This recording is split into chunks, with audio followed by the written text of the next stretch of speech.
Hi, this is Gayle with BERNINA of Naperville, and today I'm going to take you through your first embroidery project. That's right, we're going to start step by step from positioning your fabric and your stabilizer in the hoop that's appropriate for the embroidery design you're using, hooping it up, setting up our machine for embroidery, using all of the different tools that are necessary to create a design from start to finish. So let's get started. So today I'm going to be using my 735. Now the 735 is a fantastic machine for quilting and piecing, and if you think you want to dabble in machine embroidery. One of the cool things about it is you can get it with or without embroidery, which means you can save a little bit if you want to go ahead and get the 735 without committing to embroidery, or you can just start from the get-go. And one of the bestest features of getting the 735 with the embroidery module is that, number one, it's going to be the Smart Drive Technology module, or the SDT module. And the 735 has all of the high-end, top-of-the-line features with embroidery, like pinpoint placement, break apart, thread away, thread sequencing, all of the things that are going to make embroidery just so easy and fun for you. Plus, of course, the jumbo bobbin that will hold a ton of bobbin thread, so you don't have to worry about the machine running out of thread in the middle of a project. Putting on the embroidery module is pretty easy. I like to take my slide-on table off when I get started, and I want to make sure that my table is a flat surface so that the table doesn't bow in the middle. And you're just going to align those little tabs up with their slots on the module, and I kind of go at it at an angle like this, and here's a better angle if you need to see. It's also important to make sure that everything is flush, like don't twist it. Make sure that everything is plugged in. And like I said, if you have a table that's bowed, the friction of the table embroidering on a bowed table can cause it to lose connection with the embroidery module. So you just want to be careful with that. So once you've plugged your embroidery module onto your machine and it's turned off, when you turn it on, you're going to get this screen. Otherwise, you're going to press the home button right here, and you'll have your choice of sewing screen or embroidery screen. So when you press embroidery screen, it takes you right here. You're also going to be prompted to lower your feed dogs on your machine. And that is simply, you're going to push that button in on the side of the machine. That's the lower right-hand side. And once you do that, that screen will go away. Now, there's a lot of different designs that are loaded on the machine itself. You have fonts, and you can see there are 6 different fonts on this particular model, but as we go up to the 790 and the 880 machines, you're going to have more fonts to choose from. There's also a little butterfly folder, and in that folder, there are other folders. And let's just briefly go over these in case you haven't explored. There's the In the Hoop projects, and for the 7 series, the 735, the 770 Plus, and the updated 770s to Plus, you get these pretty cool Valentina Bukiva designs, and there is a project on BERNINA.com to make these. The next folder is some different designs that you could use for other projects. There's some nice fun inspiration things. There's some applique letters. And let's look at one of these for a second. Whenever you see a design like this where there is an opening here, like see we don't see stitches, and we go over here and look and see the thread palette and see how it says 3, that's how we can tell how many colors are in a design. And I'm only seeing blue here, but when we touch this 3, we can see that there is like this line that's going to stitch down for applique, then there's a tack down stitch to hold the fabric down, and then there's the cover stitching. So this design is a applique design, and I just wanted to show you that. Now, when you pick a design and you're like, well, I don't want to use this one, well, there's this little folder up here that you can click, and then we can go back to select another design. The folder with the arrow pointing out of it, that top choice, that just is going to pick a brand new design. This one is going to add a design to what's already in your hoop, and this one allows you to save a design, particularly if you've edited it or done something. And we're not going to pay attention to delete right now. So it goes back to the previous folder we were just looking in, and there's lots of other different choices here. There's, more sayings. There's some little sewing machine designs and things like that, and you will never want for anything with this. You can certainly have a lot of fun with anything that you find on this machine. There is a breadcrumb kind of process of going back through your folders. So the 3 dots is your current folder. The butterfly represents our decorative designs or our preloaded designs. And then if we go to this folder here, we can see there's where we can access our fonts and our preloaded designs. I'm going to go back to our preloaded designs, and now we can look in folder 3 and see that there are some flowers, there's some border designs, there's all kinds of fun stuff that we can play with on this machine. There's even a kid's applique. Now these are all applique. There is some point in all of these where you're going to be laying some fabric down. And these are just kind of like some juvenile stitches or, just some other stuff. So hopefully you get some inspiration there. There's some animals and bugs and penguins. Quilting. There's lots of quilting designs to choose from. Some more in the hoop type of projects or career or activities minded embroidery designs. Some holiday themed, Halloween, summer, Christmas, Easter, some fireworks. That might be appropriate. We're filming this on Memorial Day, so I guess we have fireworks though on the 4th of July. Well, nonetheless. And then there's some lace designs and some border works and just some fun things. So hopefully you find something in here that you really like. And then this one is quilt labels. And what's fun about this is you can open this up and just stitch them and then write on these lines. Or this machine, we're not going to do that in this tutorial, but you can actually pick this and delete the lines and then add your own lettering. And then there's also some basic shapes that you could do for patches.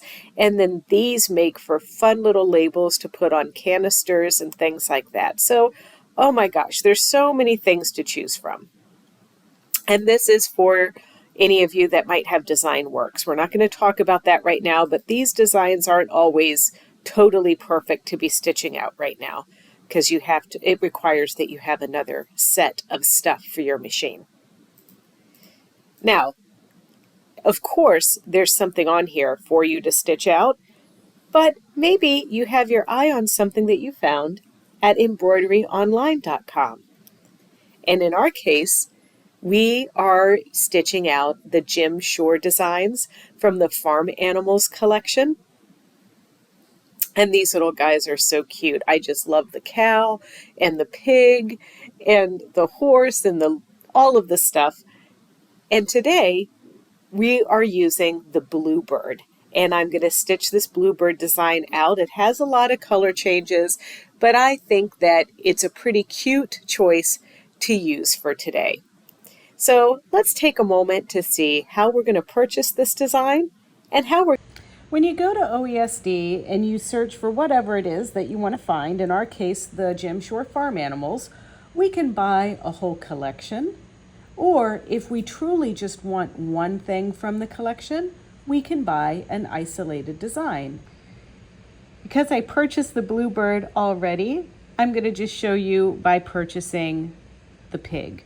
So I'm going to look at another design in this collection, and there's our little pig. So let's purchase this one. So you just click on it and add it to your cart. And you will have to log on to OESD or embroideryonline.com and have a username and password and everything. And the benefit of that is because you can then store your designs right with them. So if you download this and then you forget where you put it on your computer or whatever, you can log back in again and access it at a later time. And when you are buying something, you do have to give them certain information like your name, your address, your city, and stuff like that. But because this is a digital download, we don't necessarily have to give them shipping information because we're going to have something mailed to us. We literally are putting this information in because we're going to buy something. And you would go through your normal e-commerce stuff. Like in this case, I've used PayPal, but you could use MasterCard, Visa, whatever it is that, however you want to pay. And then once you pay, you're going to get a confirmation that's sent to you.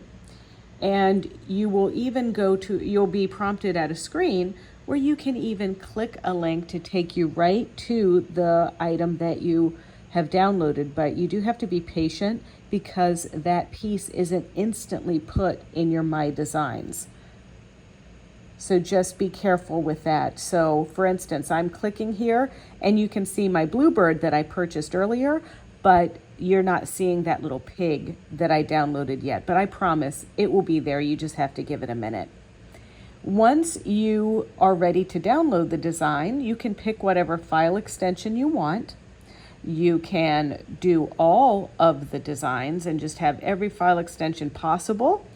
Or if you don't have a computer with the ArtLink or any software loaded on it, you may want to download just the EXP file. And that's what I'm going to show you to do today. We're going to download this EXP file, which comes zipped. And in my case, these will go to my downloads folder. But this format, once we unzip it, is something I can drag and drop right onto a USB stick. So what I did is I right-clicked on my download that showed up in my bottom of my window, and I selected Show in Folder. Then I renamed the item. Then I copied it by right-clicking and copying, and put it in a folder where I want to save it. And in this case, I put it in my embroidery designs. And then I right-clicked and created a new file that I'm going to name OESD Downloads. And now I can double-click that and right-click and paste with that little paste icon. So now that's my zipped folder. It's got that little zipper right on the folder. But if I right-click that and choose Extract Files and then say OK, it's going to create another folder that is not extracted. See how it doesn't have a zipper on it? I'm going to now delete the one with the zipper on it because I don't need it anymore. So there's where I put my file. And now I've got those 3 files that are necessary for my machine to see this correctly. There's an information file. There is a EXP file, that's what gives it the sewing information. And then there is a bitmap, which is what allows us to see a little icon. So now that I've done this, I'm gonna simply grab a USB stick that is a low capacity from anything from the 5 series up through the 8 series. I use like an 8 gig and smaller USB stick. We sell our BERNINA of Naperville branded USB sticks at the store. You can certainly use one of those. And I'm going to put that into my computer.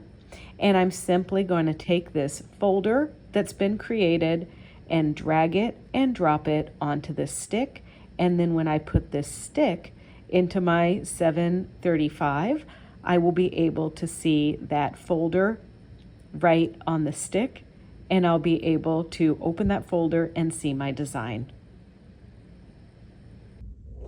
The 7 series machines, regardless if it's a 735, a 770, a 790, or 700, are going to come with 3 hoops. Here I have the inside and the outside of the large oval hoop, but there's also a medium hoop with the template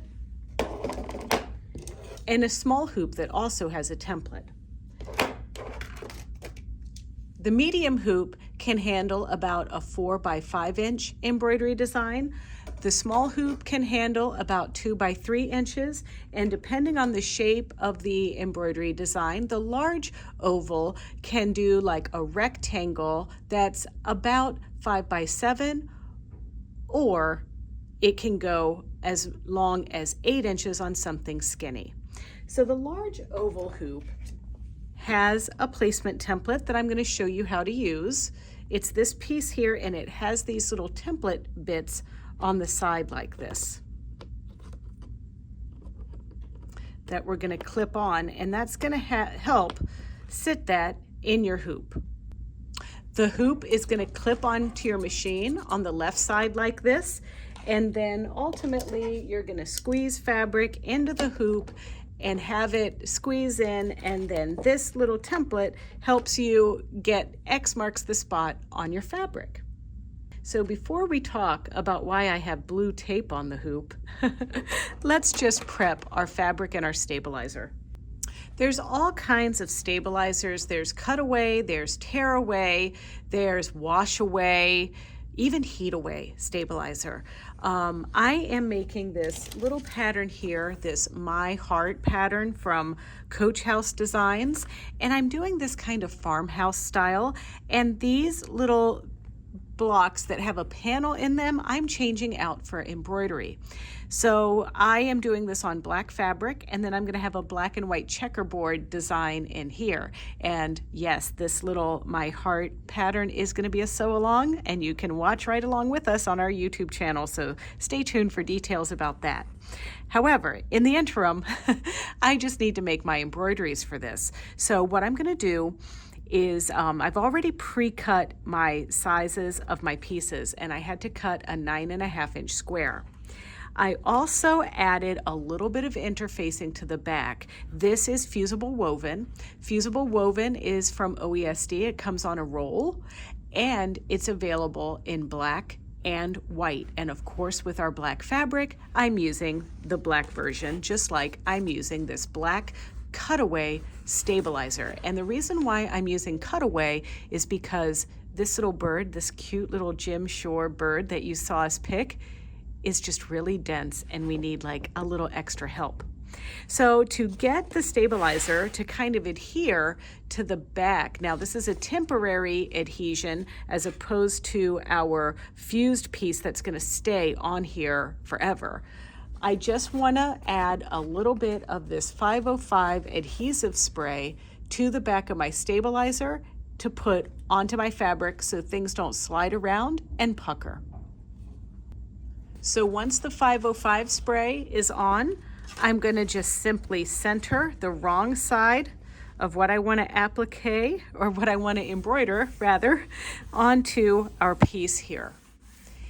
And now I'm going to take a ruler, and it can be any ruler. I'm using my OmniGrid, and it's a 12 inch by 6 inch ruler. But because this is 9.5 inches square, I want to find the center. So the center is going to be at 4 1/4 vertically and 4 1/4 horizontally. And I'm using my OESD wax heat vanishing pen. Now I want to tell you a little something about the heat vanishing pen. It is self-sharpening, which I love. However, if you want to iron this away, just make sure that you use a dry iron and not a steam iron. So I'm just measuring 4 1/4 inches from the edge of my fabric, not the edge of my interfacing or anything, because I have like a little lip around here. And I'm just going to draw a nice straight line there. And then I'm going to go the other direction, measuring 4 1/4 from the edge, and draw again. So there is our X marks the spot. So now I have my large hoop with my insert, And there's a couple things I'm sure if any of you have ever done any traditional embroidery by hand, you get a hoop base and you kind of tighten it so that the fabric doesn't slip around in the hoop. Well, we have that same thing.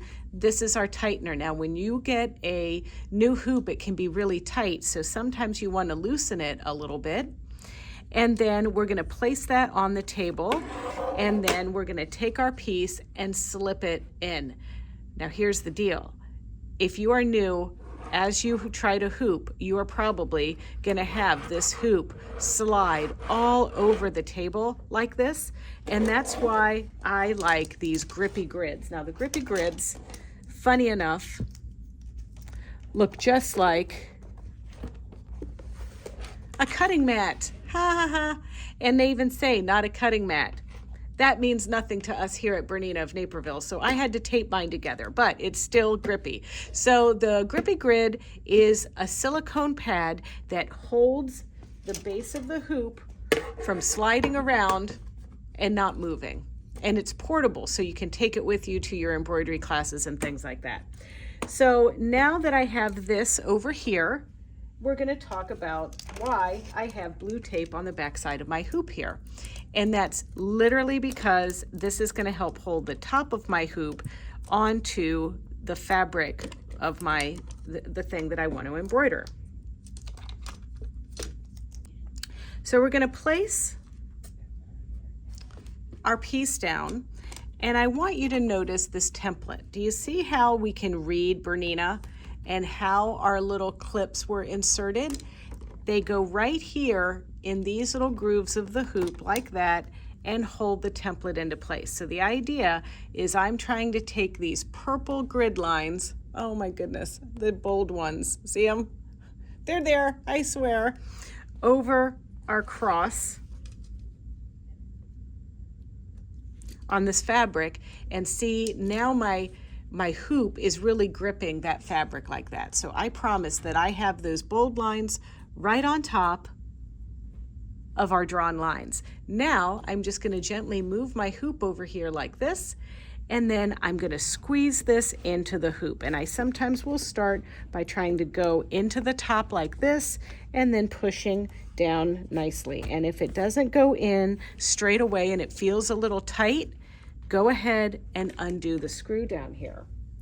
Now, some of you might not have fingers that will cooperate with you, so we do carry this thing called a hoop key-do, and it just allows us to elongate our fingers just a little bit to easily get to that screw so we can undo them rather than trying to hurt our fingers if we have some mobility issues.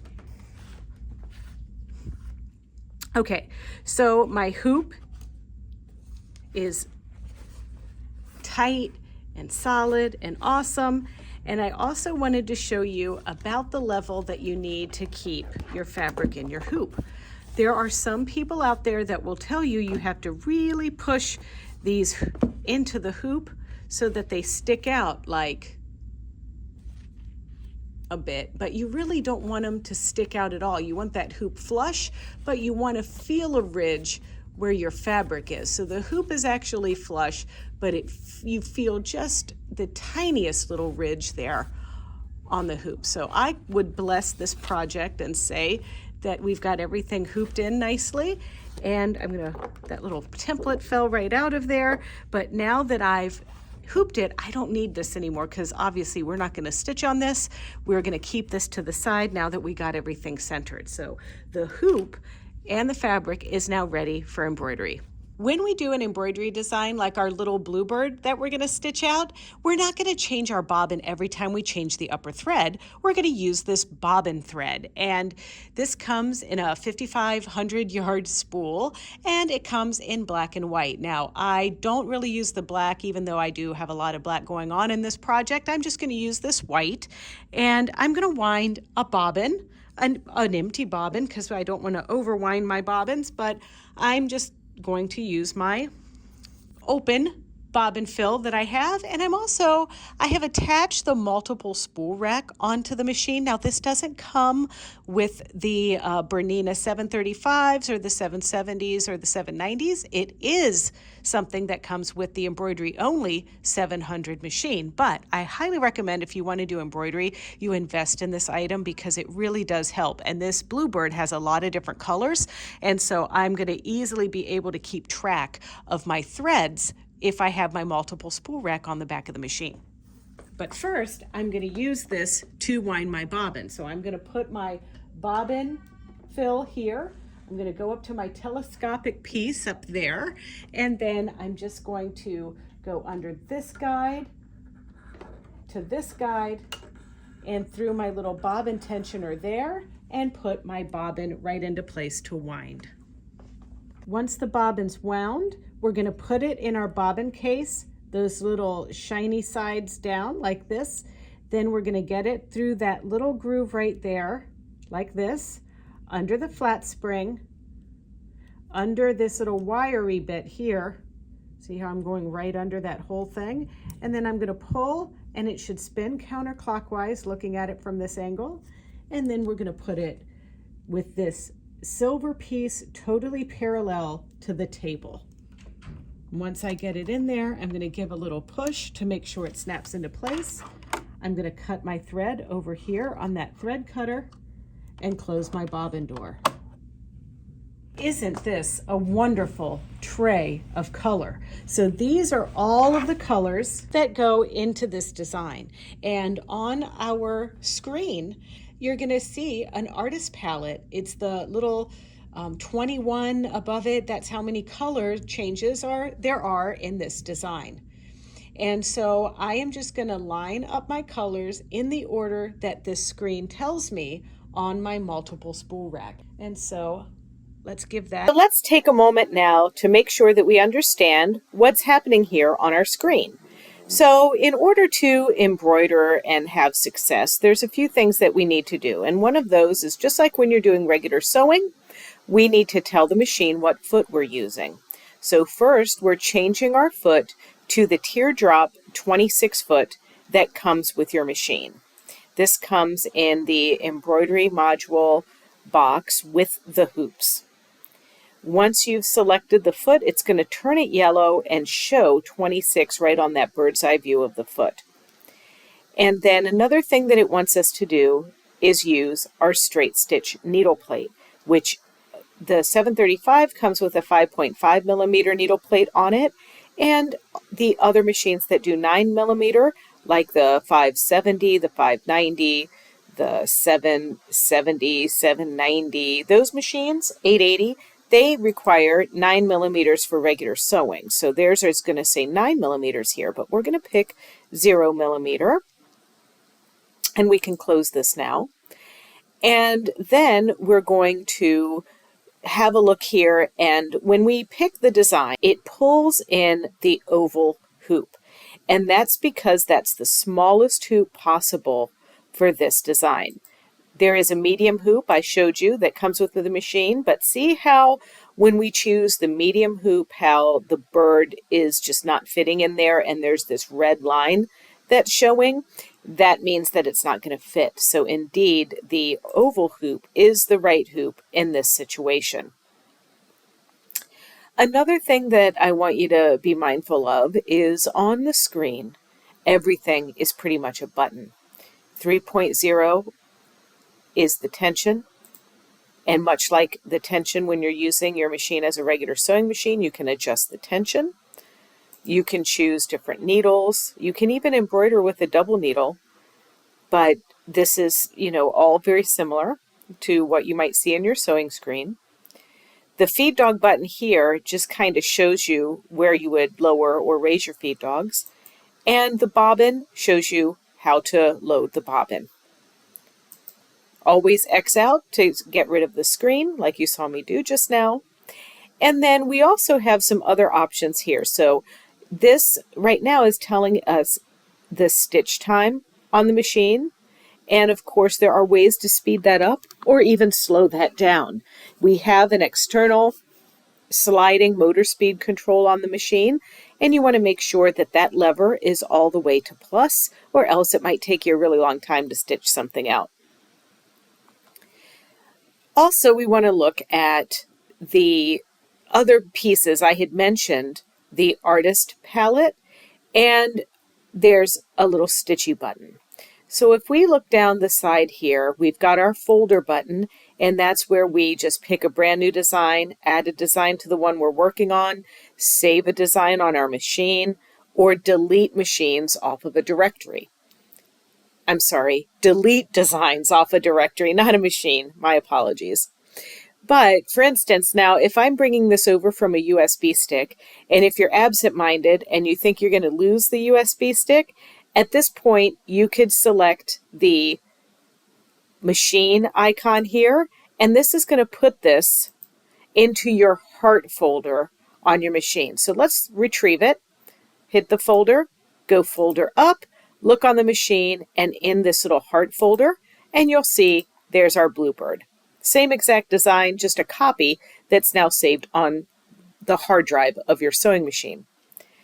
The little crayon represents edit.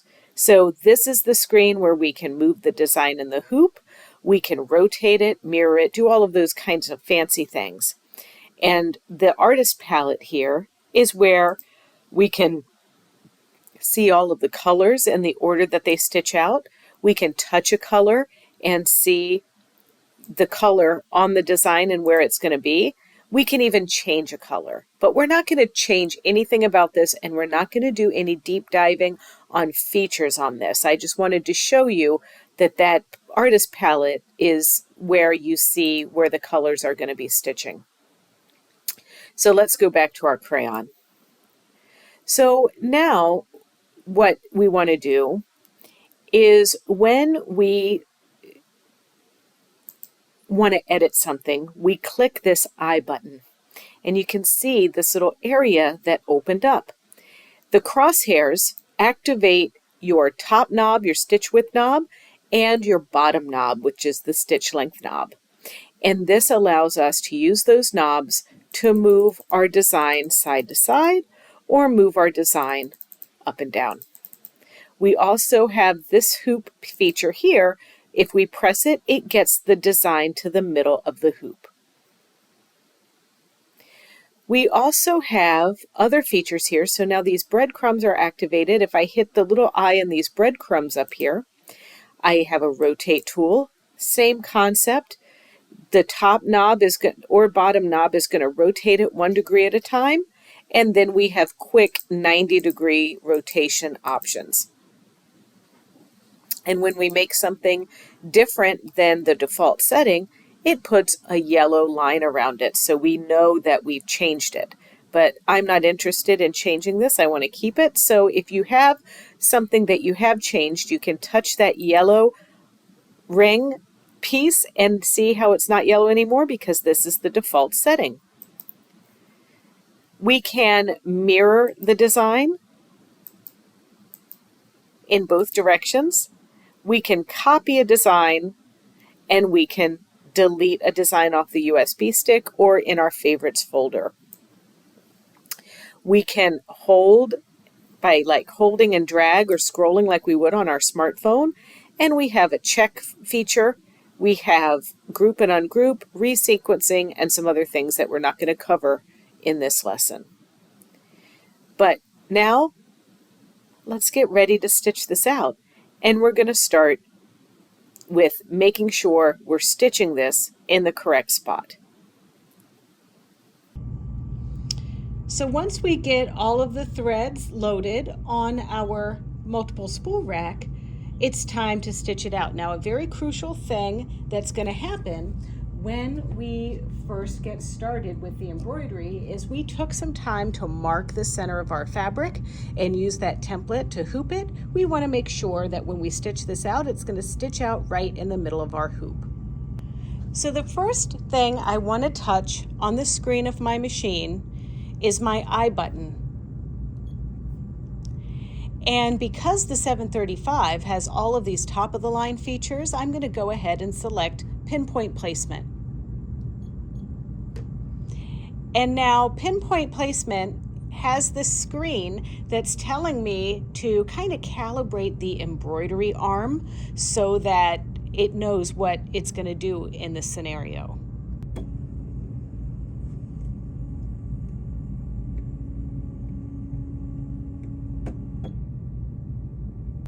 Now the screen is prompting us to put the hoop on. And like I said, the hoop is going to clip on the left side of the machine. So that's what we just need to do right now. We want to squeeze these two pieces and center them over this little piece here. And don't worry if you don't get it on right, the machine will know if the hoop is on right or not. And once we put that into position, our screen has changed back to our little bird.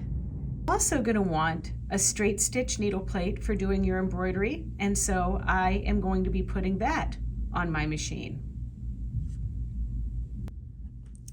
So in order to put my needle plate on, I'm going to have to take my hoop off, and I'm just going to press right in the corner here. You can see on the needle plate there's like a little bullseye. You push that to take your zigzag needle plate off, and on this machine it's the 5.5 millimeter.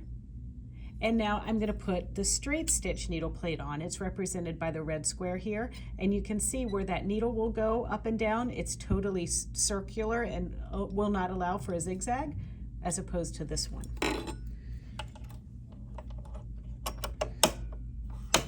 Okay, so now we have our straight stitch needle plate on.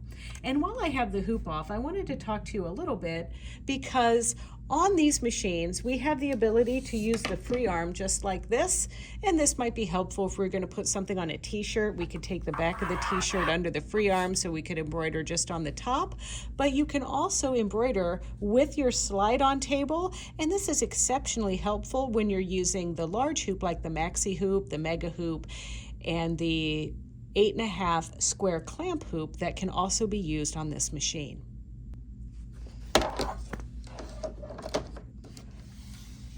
All right, now that our hoop's on and our needle plate's been changed, let's take our attentions back to centering our bird in our hoop so we can start stitching.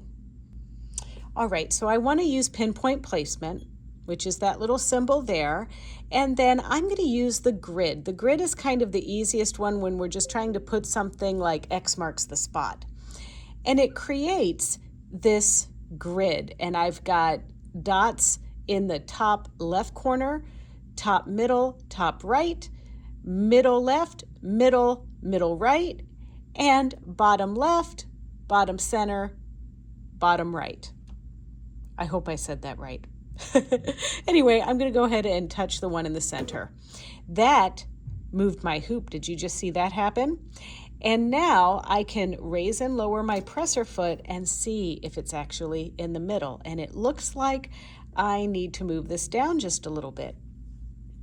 And on the Bernina machines, when we are in pinpoint placement, our knobs are zigzag knob or our stitch width knob, and our stitch length knob, our stitch width knob and our stitch length knob become multifunction knobs. So zigzaggy knob moves the piece side to side, and the vertical knob moves the piece up and down. So it looks like I need to turn my top knob, which is the zigzag knob, over just a few clicks to the right and just a few clicks down.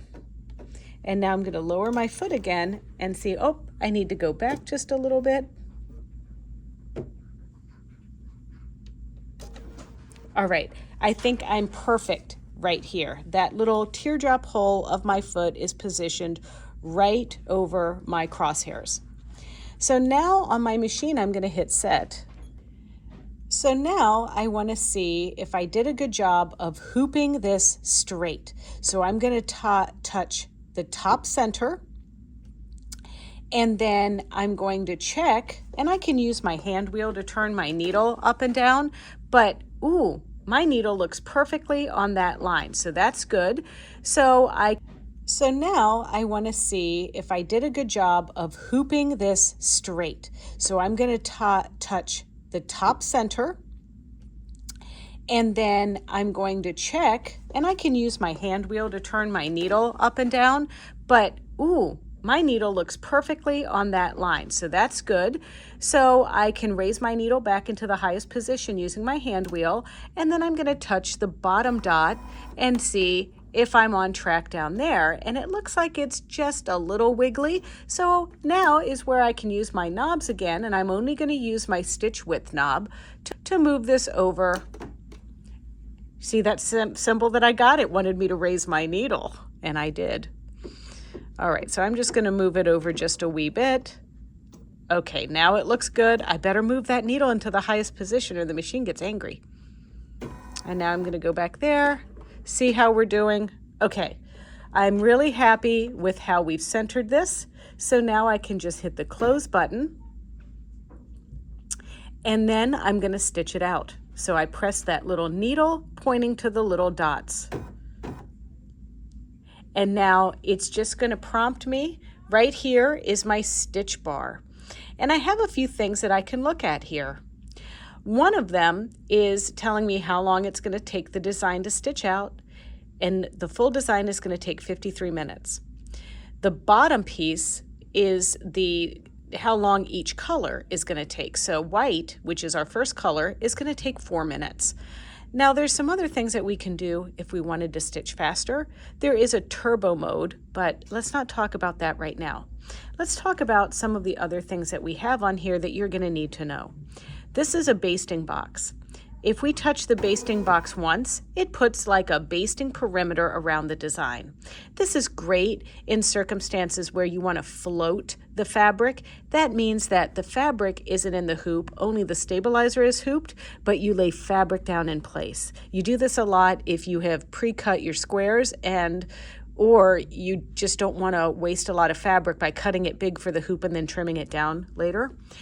In my case, this is kind of floated because if you look down here in the hoop, you can see that my fabric is just, not quite all in the hoop. So I'm opting to do some basting, and I want to baste just around the perimeter of my embroidery design in this application.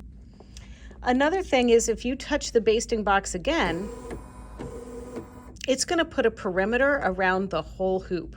That one I use in cases where I'm trying to embroider on velvet and I don't want to get hoop burn squeezing fabric like velvet with pile into the hoop.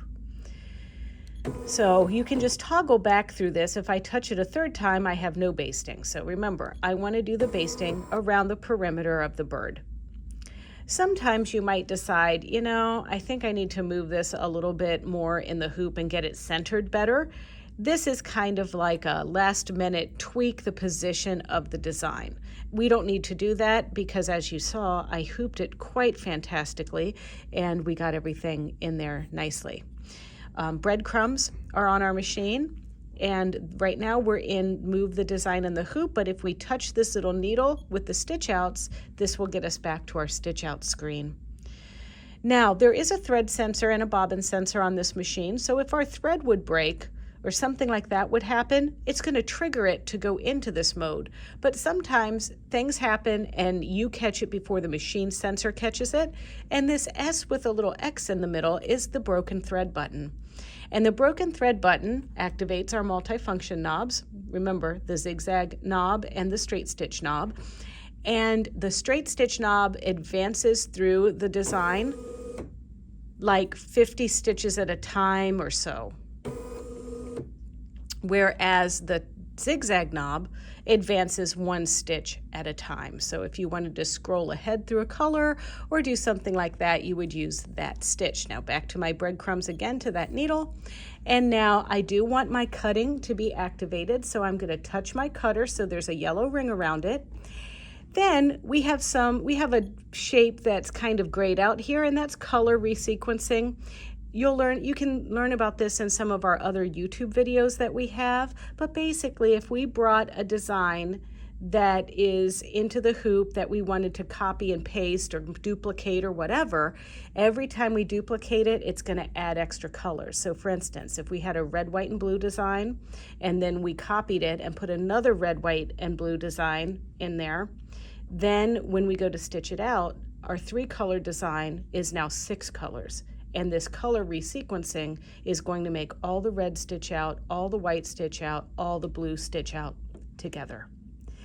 Then finally, there's monochromatic. So that might be if your red, white, and blue design, you wanted it to all be in red or all be in white or whatever, you would touch this button and it would stitch everything out in the same color. This is actually more appropriate for lettering because the machine recognizes each line of lettering or each thing that you bring into the machine that's lettering. It sometimes will see that as all different colors. So there's a purpose, and there's usually a class for why you need to touch these buttons. So stay tuned onto our tutorials because we do talk about these things.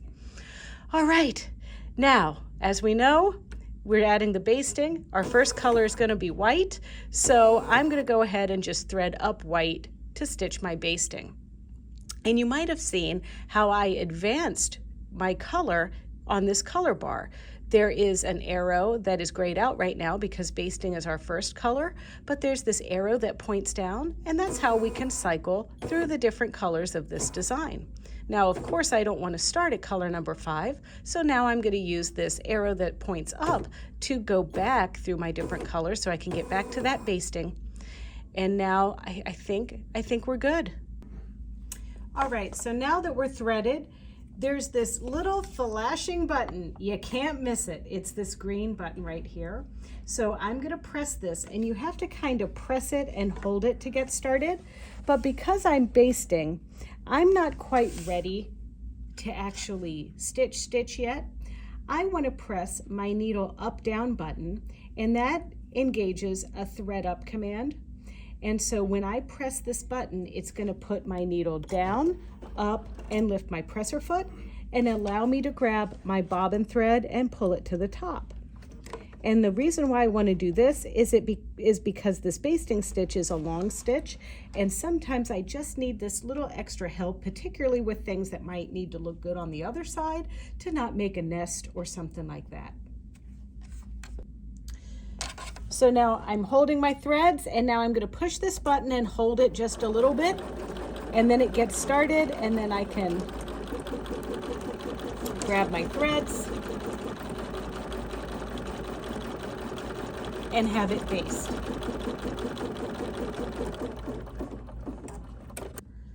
All right, so we're going to head on and change our thread each time that the machine prompts us to, paying attention to what color the machine tells us. And just so you know, I use these nice little curved Karen K. Buckley scissors. They've got a serrated edge, and they're just really good for getting in here and trimming our threads down in the hoop. So let's go ahead and start with our color number 1. So as we're stitching here, I wanted to pay attention to this little guy here. It's a rabbit, and when we touch the rabbit, it will increase the speed of the machine. Now, one thing about this is when you stitch fast, you have the potential of course, breaking the thread. If the thread is really delicate, you also run the risk of drawing up your tension a little bit too tight and getting some puckering. But I think on this application, we've done enough stabilizing, we've basted and whatever. I feel pretty confident in boosting it to jackrabbit mode. And what that's done is it has reduced our stitching time on this by about 13 minutes.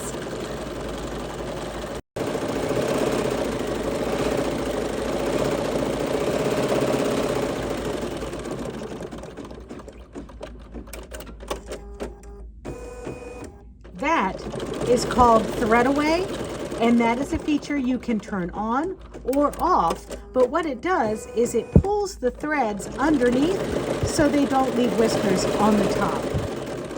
So let's just take a minute to see how you would turn certain features on and off.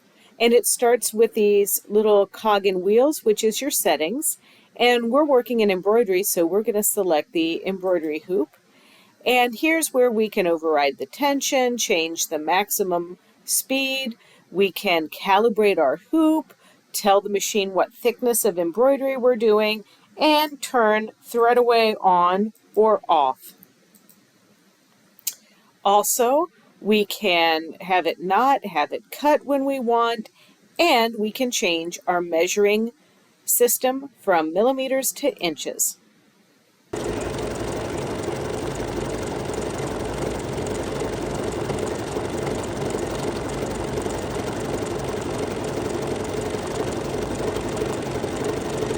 So we've had a thread break. So what happens with this is we're going to shut this off. I'm going to clip my threads and rethread.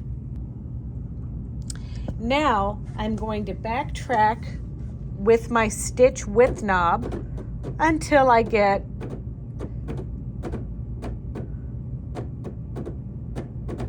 back to where I can over sew just a little bit. And now once I've backed up, I can go ahead and start stitching again.